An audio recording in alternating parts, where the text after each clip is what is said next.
Have you ever wondered about the moments that shaped our world? The battles that, had they gone the other way, might have created a completely different Europe, a different West?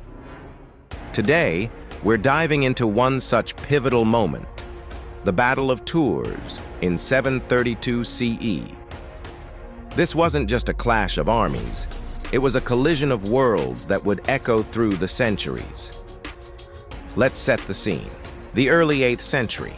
The Umayyad Caliphate, one of history's largest empires, had expanded with breathtaking speed from the Arabian Peninsula, across North Africa, and into the Iberian Peninsula, what we now know as Spain and Portugal.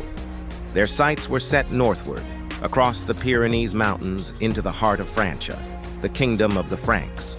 Standing in their way was a powerful and ambitious Frankish leader, a man whose name would become legendary, Charles Martel. The Umayyad governor of Al-Andalus, Abd al-Rahman al-Ghafiqi, led a formidable army into Francia. They were a powerful, disciplined force, fresh from victories and laden with the spoils of conquered cities. They advanced north, leaving a trail of destruction, sacking the wealthy city of Bordeaux and defeating the Duke of Aquitaine. The path to the rest of Francia seemed wide open. Panic began to spread. It felt like nothing could stop this seemingly invincible tide. But Charles Martel was not a man to be trifled with. He was the mayor of the palace, the de facto ruler of the Franks, a seasoned military commander known for his tactical genius and the loyalty of his hardened infantry. He understood the threat. This wasn't just another raid. It was an invasion that threatened the very existence of his kingdom and the cultural fabric of Western Europe. He couldn't let the wealthy city of Tours and its revered abbey of St. Martin fall. Charles gathered his forces. Unlike the Umayyad army, which relied heavily on cavalry, the Frankish army was primarily composed of disciplined, heavily armed infantry. These weren't knights in shining armor just yet. Think of them as a wall of resolute warriors, trained to hold their ground against anything. Charles chose his battlefield carefully, somewhere between the cities of Poitiers and Tours. He positioned his men on a wooded, elevated plain, forcing the Umayyad cavalry to charge uphill, disrupting their momentum and negating their primary advantage. For several days, the two armies faced each other, sizing one another up. The tension must have been unbearable. Finally, Abd al-Rahman, confident in his cavalry's superiority, ordered the attack. The Umayyad horsemen crashed against the Frankish square like a wave against a rock. Again and again they charged, but the Frankish infantry held firm. The chronicles describe them as a wall of ice, unmoving and unbreakable.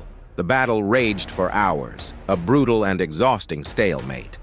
The turning point came from a brilliant tactical move by Charles Martel. He had sent scouts to raid the Umayyad camp, which was filled with the loot from their campaign. Rumors spread through the Umayyad lines that the Franks were seizing their treasure. Greed and fear took over. A large part of the Umayyad cavalry broke off from the main battle and raced back to protect their camp. This created chaos and confusion in their ranks. Abd al-Rahman tried to rally his men, but in the ensuing mayhem, he was surrounded by Frankish soldiers and killed. The death of their commander shattered the morale of the Umayyad army. As night fell, the fighting subsided. Under the cover of darkness, the Umayyad forces, leaderless and demoralized, retreated south, back across the Pyrenees, leaving their tents and much of their baggage behind. The next morning, the Franks awoke to an empty battlefield. They had won a stunning and decisive victory. The consequences of the Battle of Tours were immense. It halted the Umayyad advance into Western Europe, preserving the Frankish kingdoms and the developing Christian culture of the West.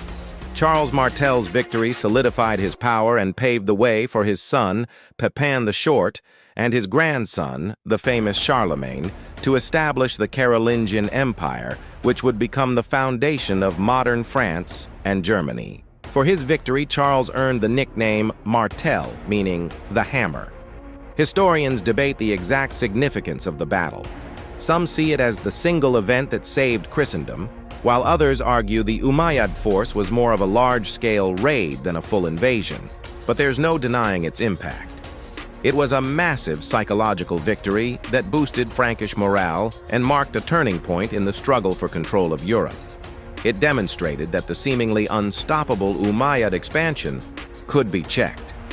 The Battle of Tours is a powerful story of strategy, discipline, and leadership against overwhelming odds. It's a reminder that history often turns on a single day, on a single field, where the courage and resolve of a few can change the course of the world.